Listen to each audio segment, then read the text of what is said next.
Greg is here with us now. Greg. You like that, Skip? Oh, look at those Skip. You okay? Are you okay? I'm about not to be okay. You better be ready. He was seething this morning. This man has already offended me once this show about Tom Brady, and now you have succeeded in doubling my offense. Skip. Yes, Joy. Go ahead and respond to what Greg had to say. What Greg Jennings said straight to the camera with authority and conviction. Absolutely. Yeah. My friend Greg Jennings With said the Fox this logo in the straight- background. Yeah, I know, right in the background. It was absurd. It was preposterous. It was insane. And in the end, it was just flat out so wrong.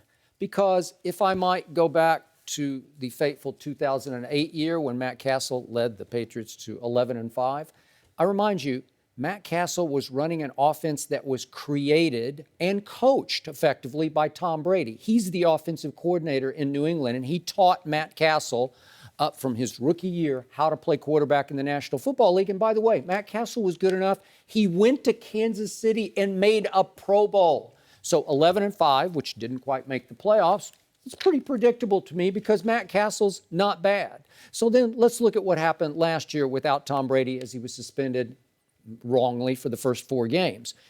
The first game, New England went to Arizona as a 9.5-point underdog against a team that was wildly overrated. And they beat that team because it finished below 500 for the year and missed the playoffs. I'm talking about the Arizona Cardinals.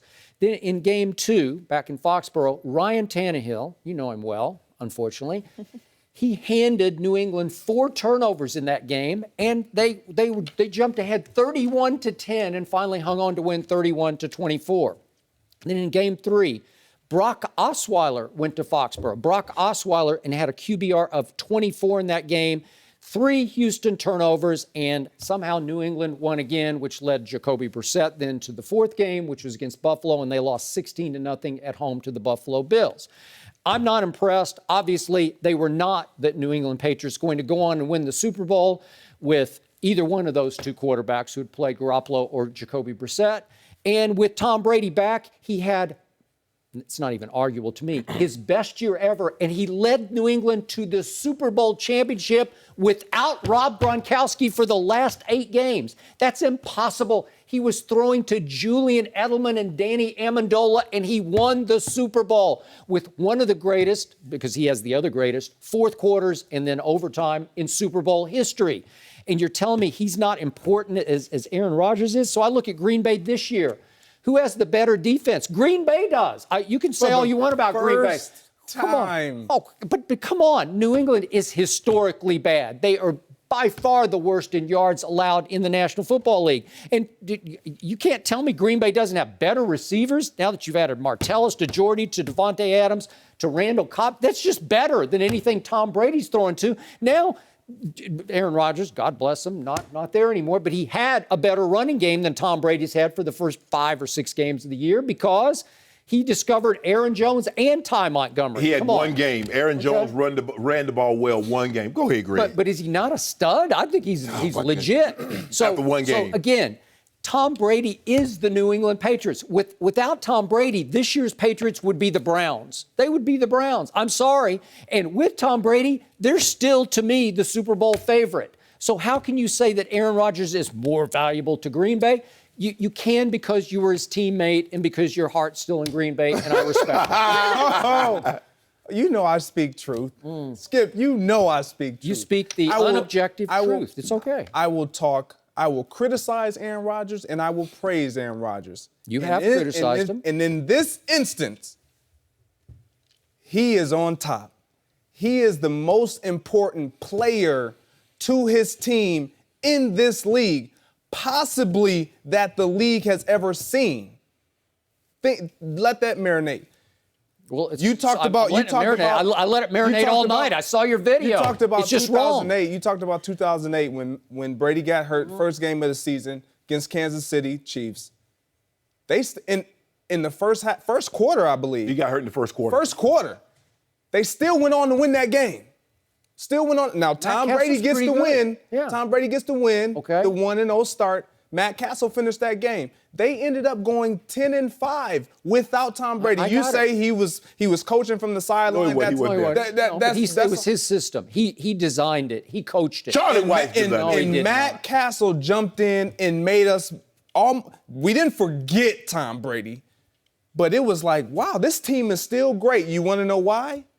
Because what Aaron Rodgers does not have the luxury of, Tom Brady does. Bill Belichick.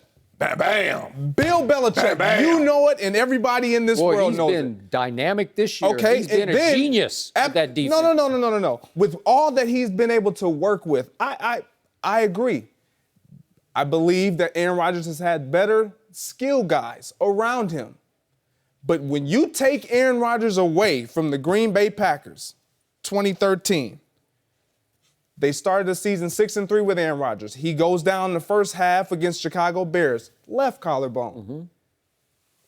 They finished the season 8-7-1. That one tie coming against the Minnesota Vikings. I was there with the Vikings against a Matt Flynn, Scott Tozine, Seneca Wallace-led Green Bay Packers who couldn't move the ball, who couldn't do anything, threw 8 TDs and 10 interceptions in Aaron Rodgers' absence. With those same skill players. With those same skill players. And what happened when Seattle signed one Matt Flynn? Then what happened? No. We're talking about. I know, but then you can see how good he was when he went away, when he left. He wasn't. Was he good? He got cut. Yeah. He got cut. He was a big free agent signee of the Seattle Seahawks, and they said, "Wait a second, this kid's better." Skip, you're making my point. I'm not. You're making my point. That's what I mean. That's why Aaron Rodgers is more important. I know. Because I'm making my point about Matt Castle. He was a good player already. Okay, I'll just jump straight to the chase. I'll cut straight to the chase. When you look at what they have now, last year when Tom Brady missed those first 4 games, they started off 3-0, then went to 3-1, lost 16-0 against the Buffalo Bills.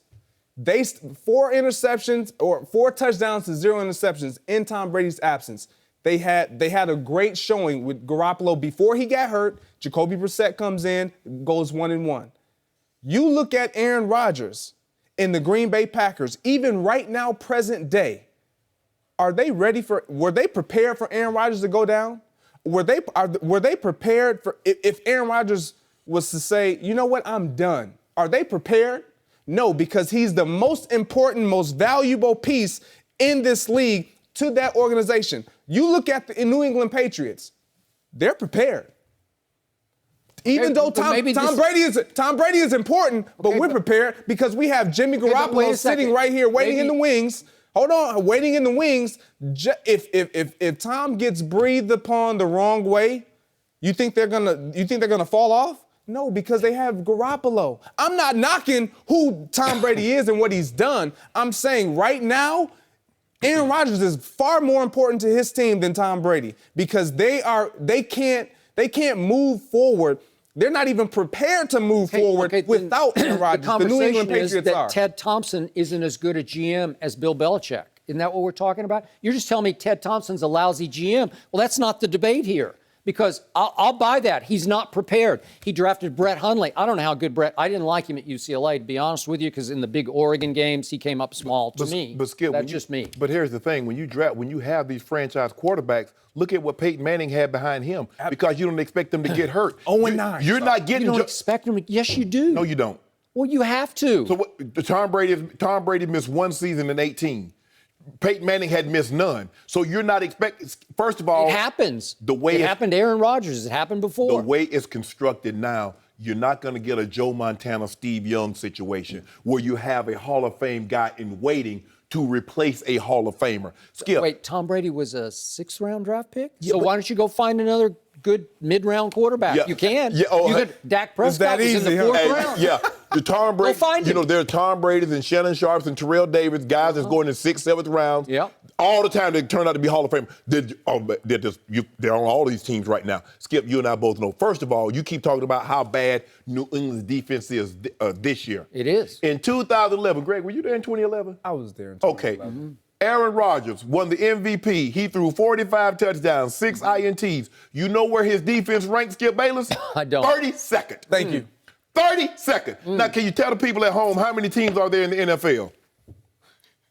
I don't know what your research. Don't do that, Skip. I don't Stop know. doing that, Skip. Why you do me like this? I don't have. You got Steve Owens. He's a Heisman winner. Come on. This is why, and I agree, Greg, that Aaron Rodgers is more important to his franchise than Tom Brady is to his. Because even if you say Tom Brady and Aaron Rodgers is a statistical push, okay, we remove both of them from the equation. Who continues to win and who falls off by the wayside? There's a don't know. Hold on. This New England team, if you take Brady away from it's the Browns. Let me ask you a question. This is not a very good football team. How about this here? Which player, Jimmy Garoppolo or Brett Hundley, would a team give up a first rounder for to take?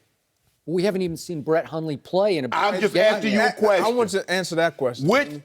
Because we know teams. Okay, so now we're back to a different debate. No. Better GM, Bill Belichick or Ted Thompson? I'll have to go with Belichick because he found Jimmy Garoppolo in the second round. No, you go with Bill Belichick because he found Tom Brady. Because if you look I think Tom Brady found him. Okay, but look at all the receivers that that flamed out in New England. Most of the receivers that they get come from somewhere else.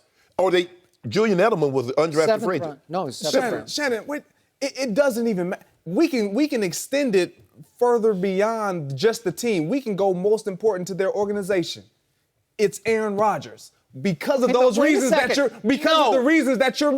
you're mentioning right now. Because he makes the missed draft picks or the lack of interest in free agency that Ted Thompson doesn't have a taste for. He allows him to get away with that because of his great play consistently year in and year out. We have seen it. Brady allows Belichick to just put any old cog over on defense, and they're always pretty good because Brady covers for them. He's got them at 4-2 this year, and they're the worst by far. Skip. And you know what? In leadership, this is the one area you have criticized your man Aaron Rodgers Absolutely. that he is not beloved in the locker room because he will blame, deflect occasionally, and point the occasional finger at certain receivers.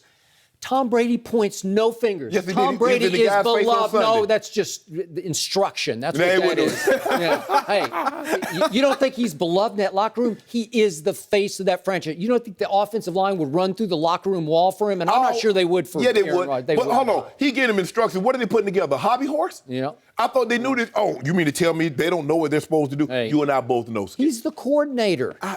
It's a nice He is. try. Josh McDaniels is the Tom quarterback. Brady is a great quarterback. He is. Like Greg. he's a great okay. quarterback. Yeah, he's okay. So you're telling me, run. so in the end, you're telling me Aaron Joy, Rodgers. you on his side?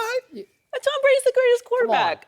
You're of telling me all that time. Aaron Rodgers is more valuable because Ted Thompson's not very good at finding a backup quarterback. That's what you're telling me. No. If that's even if that's what you want it to be, yes. Well, is that all you got? No, That's all he needs. That's all. Thank you. That's all I need. Well, now we're doing a different debate. Ted Thompson's a lousy GM. No, We gotta leave it there. Nope, Greg will that's be not what back we're later saying. in the show. Thanks for watching. Subscribe here to get the latest from the show. Be sure to check out more of the best clips from Undisputed, or go watch a few segments from the newest show on FS1, First Things First, with Chris Carter and Nick Wright.